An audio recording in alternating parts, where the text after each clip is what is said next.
Hello, welcome to Dean Smiles, episode 27. And I'm calling this my farm trip, my farm smiles.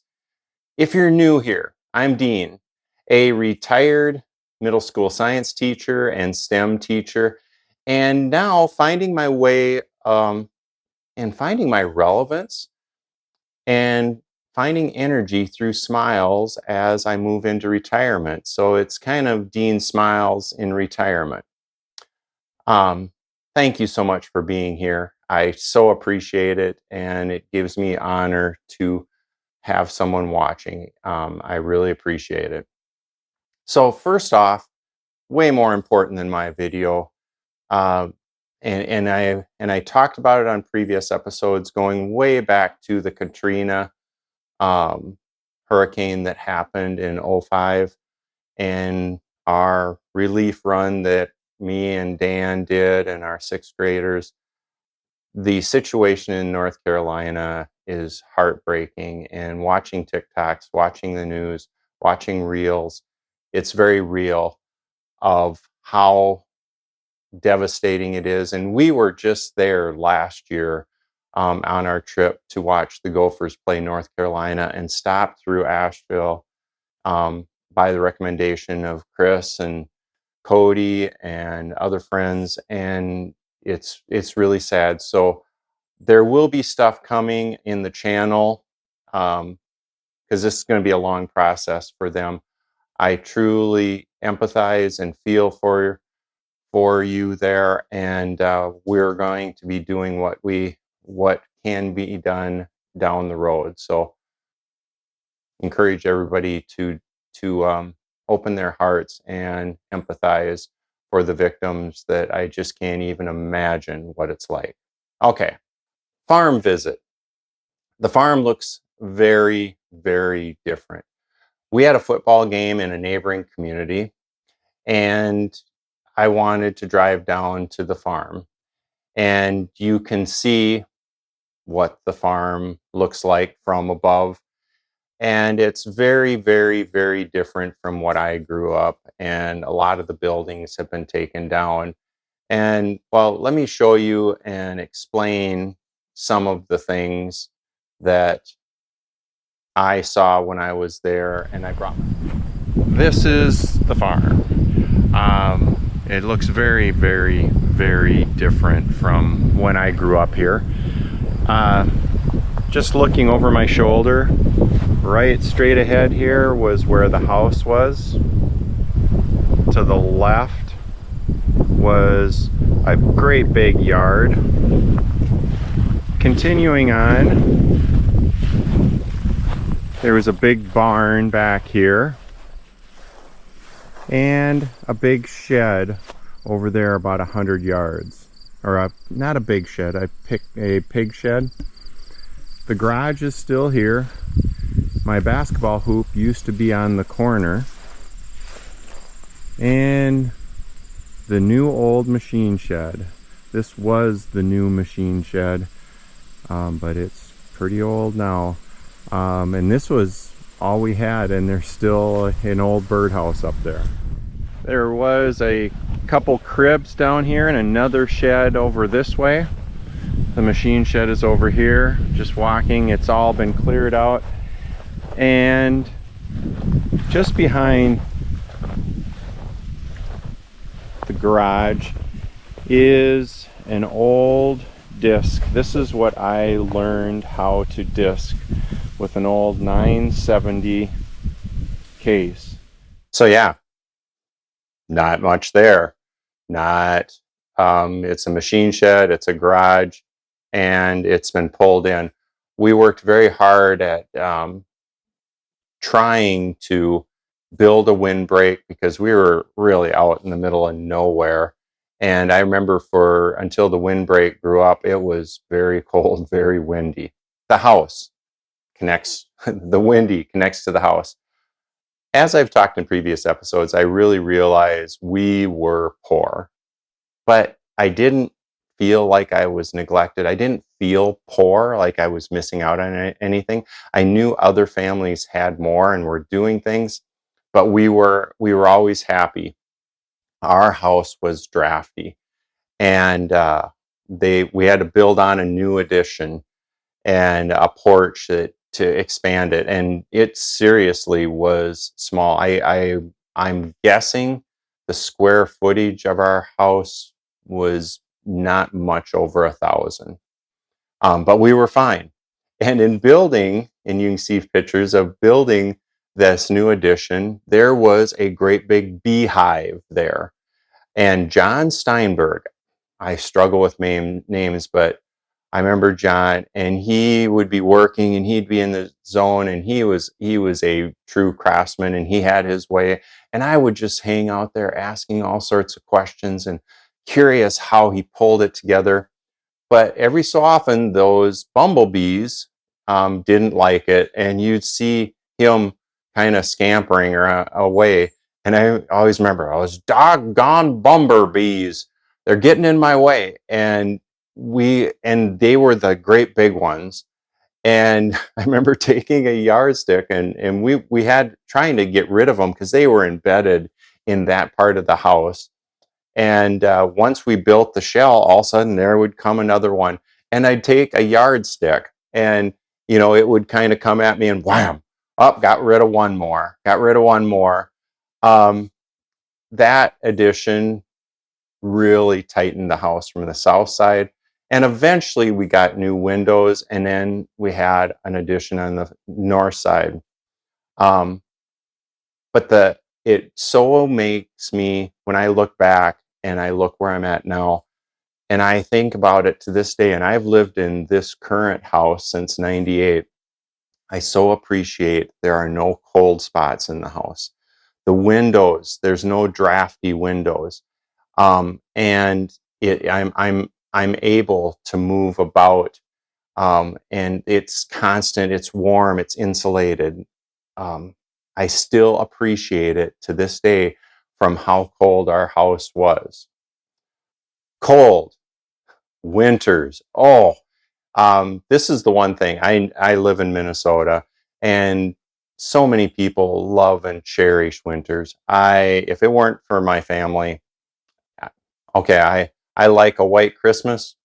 I'm fine doing without the cold, and I'm less tolerant of cold as I got older. But I remember getting snowstorms, and literally where we were trapped out in our farmhouse for 2, 3 days in snowstorms because we just weren't on a main route, and the snowplow just hadn't got there.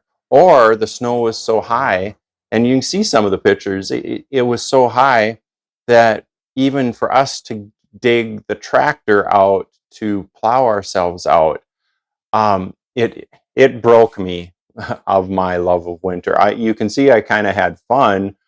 We had this old Herter's snowmobile that we'd ride around, but the snow and the winter was so intense, and it was always blowing, always blowing. Okay, moving on to the barn. The barn we raised for a while. When I was really small, we had dairy cows. I vaguely remember us milking cows, but then we farrowed hogs, and from birth to feeders, we raised them. And I remember, putting in cement and doing the chores. It was just, that was a rite of passage. And I remember, not that I loved the chores, but I always appreciated when I got more responsibility. Dad felt I was old enough to do this chore or this one. And one memory that really comes to mind about how flat it is. I wasn't afraid of heights. I'm a little more afraid of heights now, but back then, when we painted the barn, everybody was afraid of doing the peak. So I was the one, I'd go up on the ladder, and my dad was so nervous, and my mom was so nervous. And I'd turn around and I'd look over there, and it was really cool and weird when I think about it. I could see Blue Earth's water tower. I could see Elmore's water tower. I could see Ledyard's water tower. I could see Sway City's water tower. I could see Grenada, and I could see Fairmont.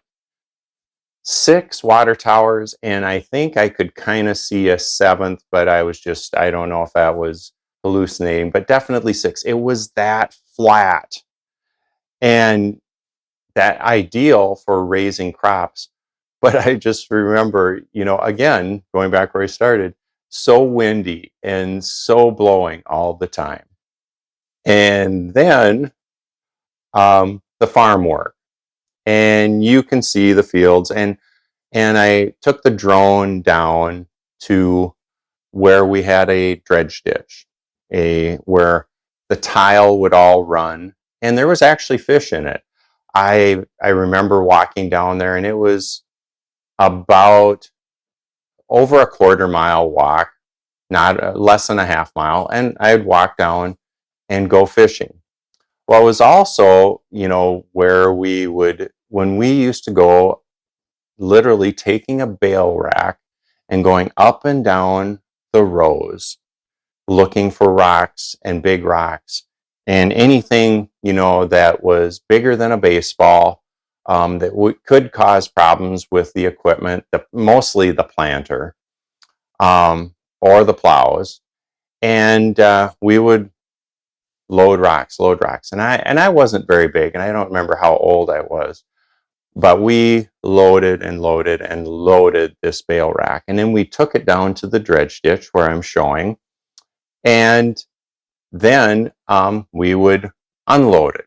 So it was like half of it was taking all these heavy rocks, one at a time loading, and we would unload.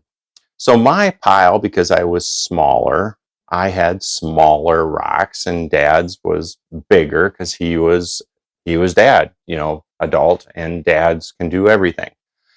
But I'd watch him toss his rocks, and there would be these it would spin and spark. I just remember the action when he would toss it, and I was like, and I'd toss mine, and I was like, oh, that's stupid. And I'd look over at his, and it's like, look at what he's doing with his. And I bet you it's because of his stack of rocks. He's got different rocks over there. I've got dumb rocks. He's got cool rocks. You got to remember how a second grader or so was thinking. So I was looking for just the right one. And I was like, I'm going to try tossing one of my rocks to his pile. And he had a system. He would always turn, and his back was turned. And I was like, okay, I found where I was going to go. And I chucked it, and he turned the other way. Bam! Nailed him in the head. I can't even imagine getting hit with a rock that's the size of a softball. He was not happy. He was really upset, and heard some new words. So he had to cool down. So he literally walked that, a quarter of a mile plus back to the farm. I was going from tears to trembling. I kept telling myself, oh, this is how kids have to run away from home. I literally was like, Dad's going to think I killed him. Did I do brain damage? Did I, it's amazing the things that go through your head. So I was walking back, and I was bringing myself together, and I was like, okay, this is it. I'm going to talk to Darwin, and we'll see what am I going to do? Well, I come around the edge of the farm play, the home place, and it was in the summer, and the windows were open, and I can hear Mom asking questions about what was going on. And all of a sudden, my mom let out the biggest laugh, and I even heard Dad chuckle a little bit. So I was like, okay, I think it's safe. I think I don't have to move out this time. I didn't kill or break my dad. But oh my gosh, it was so dramatic. And so it was just like, oh. So picking rocks, I will never, ever forget that. So what I took from that trip, the farm place doesn't look anything like what it was. It's a lot of memories now. And there used to be a day when I was growing up, there would be in a mile by mile section, there would be 3 or 4 farm places, one on each quarter of a section. Those houses, those are gone. But it really, I was reflecting, and poor Darla had to listen to all my stories. I realized how it wired me, and it built a work ethic, which I've talked about before. I mean, you just had to figure it out. You were alone. And if you didn't figure it out, it didn't get done. And learned that I'm not going to give up until I figure it out. There were times I probably should have stepped away from it. So much of where I've come, and no, teaching is not anything like farming. Farming is hard, really hard, physically hard. Teaching is hard in a different way. But I took that work ethic, and I so appreciate and so love my mom and dad, and for what they taught me. And it wasn't always easy lessons, but it's something that you can see. I got a little smile. I still think back, and I want to pass these stories on to you, to my family. It was a different time, and I don't feel old, but after looking back, it's just like, yeah, that was a long time ago.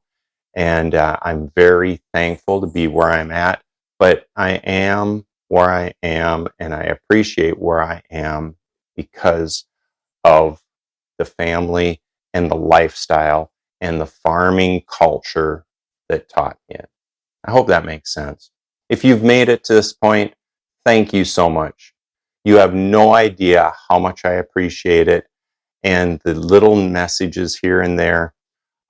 It just means so much. And being able to have some relevance, which my next video is going to talk about, retirement relevance, means so much. And if nothing else, leaving your family with some legacy of what grandpa was like me, when he was still with it, because aging is everywhere, and just cherishing today. So thank you so much.